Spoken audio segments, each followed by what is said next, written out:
আব্দুল নূর তুষার ভাই আসতে চাই, নির্বাচন নিয়ে এত সংশয় কেন? সম্মানিত আলোচকরা বলছিলেন, আপনার কথা শুনতে চাই। নির্বাচন নিয়ে কোনো সংশয় নাই। নির্বাচন কারা পিছাতে চায় আজকে সেটা পরিষ্কার হয়ে গিয়েছে। বেগম যে অসুস্থ, নির্বাচন পেছানোর কথা বলবে বিএনপি, গেছে এনসিপি। মানে পাশের বাড়ির লোক অসুস্থ, আমি গিয়েছি তদবির করতে নির্বাচন পেছানোর জন্য। বিএনপি নির্বাচন করবে না ওনাকে অসুস্থ রেখে? বিএনপি তো গিয়ে বলে না এনসিপি নির্বাচন কমিশনের যে নির্বাচন পিছিয়ে দেন। এনসিপির মনে হচ্ছে নির্বাচন পিছিয়ে দিতে হবে, কারণ শুরুর থেকে নির্বাচন পিছানোর জন্য কিছু দল কাজ করছে এবং তার মধ্যে একটি হচ্ছে এনসিপি। যাদের নেত্রী অসুস্থ তারা বলতেছে না যে আমরা নির্বাচন করতে পারবো না নেত্রী অসুস্থ থাকলে। জি, এনসিপির মনে হইতেছে উনি অসুস্থ থাকলে নির্বাচন করতে পারবে না। এটা কি যৌক্তিক? তারেক রহমান বলছেন নির্বাচন পেছাইতে? বিএনপি কোন নেতৃবৃন্দ বলেছে? অন্য কোন দল বলেছে? এনসিপি গিয়েছে। এখন নির্বাচন তফসিল পরে ঘোষণা করতে হবে। তফসিল পরে ঘোষণা মানেই নির্বাচন পিছিয়ে যাবে। তফসিল ঘোষণার পরে তো মিনিমাম 60 ডেজ টাইম লাগবে।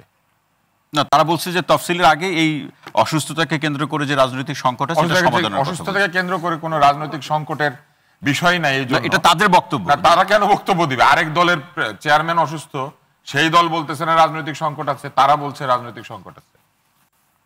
না, আপনি অসুস্থ, আপনার পরিবার বলছে না যে আপনাকে নিয়ে রাজনৈতিক সংকট বা আপনার পরিবারের সংকট তৈরি হয়েছে। আমি দূরে 7 মাস আগে বা 8 মাস আগে আমি এলাকাতে এসেছি, আমি গিয়ে বলছি যে ভাই এলাকাতে সংকট তৈরি হয়েছে, উনি অসুস্থ। আবার এই আলোচনাটা আছে তুষার ভাই, শুনতে চাই। এনসিপি যে বক্তব্য দিয়েছে এটা কি শুধু এনসিপির বক্তব্য নাকি পিছনে আর কেউ আছে? পিছনেরটা আমি জানি না, আমি সামনে যেটা দেখতে পাই সেটা দেখতে পাই। পিছনের খবরটা আপনারা নেবেন, আপনারা সাংবাদিক। দ্বিতীয় হচ্ছে শেরেবাংলা প্রথম মেয়র না, মেয়র হচ্ছেন হোসেন শহীদ সোহরাওয়ার্দী। হোসেন শহীদ সোহরাওয়ার্দীকে, উনি হচ্ছেন আওয়ামী লীগের প্রতিষ্ঠাতাদের একজন। হোসেন শহীদ সোহরাওয়ার্দী, মৌলানা ভাসানী এরা আওয়ামী লীগ প্রতিষ্ঠা করেছিলেন। ফলে এখন যে আওয়ামী লীগকে গালিগালাজ করা হচ্ছে, কিন্তু আবার দেখবেন যে ভাসানীকে আলাদা করে রাখে। তো যে জন্ম দিলে এই দল, তাহলে তার দোষ হবে না? হবে। এই ফ্লড যুক্তিগুলো হচ্ছে খুব অসুবিধা। ডিক্লারেশন ইন্ডিপেন্ডেন্স ড্রাফট করেছে জ্যাকব সাহেব, ওইখানে লিখেছে। শেরেবাংলা ভাই বলছি, শেরেবাংলা কলকাতার প্রথম মেয়র কিন্তু মনে হয়, তাই নাকি? হ্যাঁ, তাই তো আমাদের এটা তাই একটু দেখেন, কারণ আমি কলকাতা যখন গেছিলাম তখন ওখানে যে ছবি আছে সেখানে লেখা আছে প্রথম মেয়র শেরেবাংলা। এবার আসেন, ডিক্লারেশন অফ ইন্ডিপেন্ডেন্সের প্রসঙ্গ চলে আসতেছে। নির্বাচনের সাথে ডিক্লারেশন অফ ইন্ডিপেন্ডেন্সের কি সম্পর্ক? ডাক্তার আব্দুল নূর তুষার ভাই, যে আলোচনা শুনছিলাম আপনি বলছিলেন যে স্বাধীনতার ঘোষণাপত্রের প্রসঙ্গ।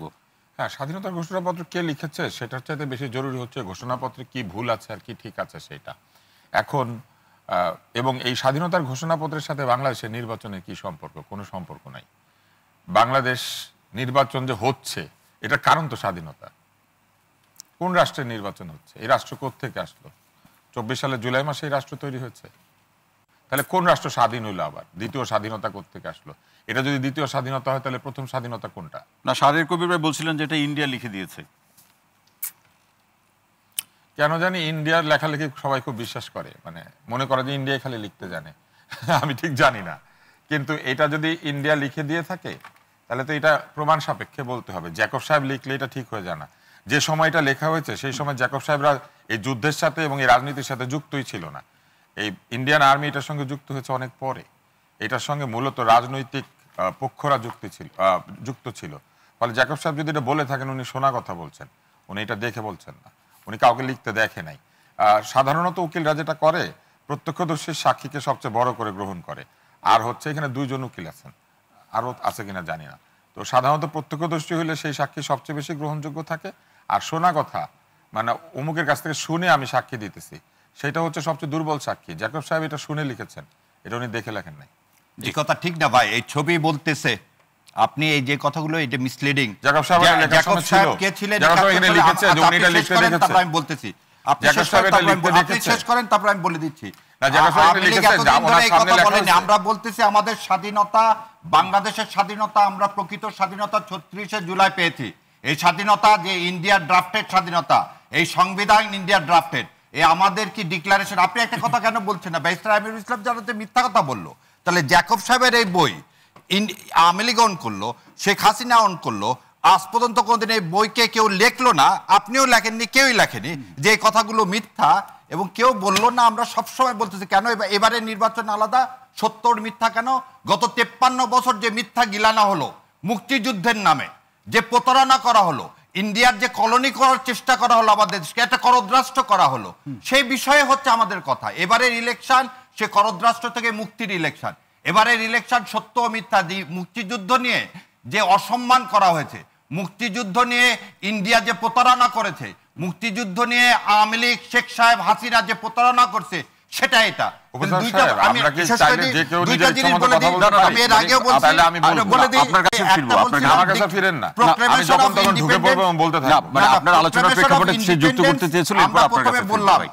আমি আর উত্তরে দেব না, প্লিজ তুষার ভাই না, থ্যাংক ইউ। অন্য কাউকে প্রশ্ন করেন। প্রোক্লামেশন অফ ইন্ডিপেন্ডেন্স শুনতে চাই আপনাকে। না না, আমি এখন মনে নাই, ভুলে গেছি। শোনেন, প্রোক্লামেশন যখন সত্য বললেন, সত্যকে ফেস করতে হবে, এবং সত্য যেখানে সত্য বলার তো সুযোগ পাইনি, এখন সত্য পাচ্ছি। এবং আরেকটা জিনিস, উকিল সাহেবের কথা বললেন না, অনেক আমাকে বলে আপনি বই নিয়ে আসছেন, এটাই শেষ করে দিই। আপনি তুষারের আলোচনার প্রেক্ষাপটে আপনার মতামত তো এইটা খালি বলে দিই। আপনি যে প্রসঙ্গগুলো উল্লেখ করলেন তার প্রেক্ষাপটে তুষার না, একটা বই খালি এই এক সেকেন্ডে বলে দিই যে কেন আমরা বই নিয়ে আসি। তুষার ভাইকে যে আমরা তো অবশ্যই এভিডেন্স ছাড়া তো আমি কথা বলতে পারবো না। অবশ্যই রেফারেন্স হিসেবে আপনি তো উল্লেখ করলেন, আপনার আলোচনার প্রেক্ষাপটে তুষার ভাইয়ের বক্তব্য আছে। আমাকে কিছু বলেন না, সারাদিন ভারতের লেখা বইপত্র পড়েন, তাজউদ্দিনের বই পড়েন না, আমির ইসলামের লেখা বই পড়েন না, স্বাধীনতা যুদ্ধের যে দলিল আছে সেই দলিলগুলি পড়েন না, বাংলাদেশ থেকে যে প্রকাশিত শত শত গ্রন্থ আছে সেগুলা পড়েন না। ওনার ভারতের বই ভালো লাগে, আচ্ছা পড়তে থাকুক, আলহামদুলিল্লাহ। আমরা বাংলাদেশের বইও পড়ি, এবং সেটা আওয়ামী লীগ যে মিথ্যাচার করছে, আমি সেদিন আমি এমআর আখতার মুকুলের বইয়ের চরমপত্রের উদাহরণ দিয়ে দেখালাম যে এই যে ৭১ সালে যে সরকার ব্যবস্থা হয়েছে, সেই সরকার ফ্লোর দেন কাউকে?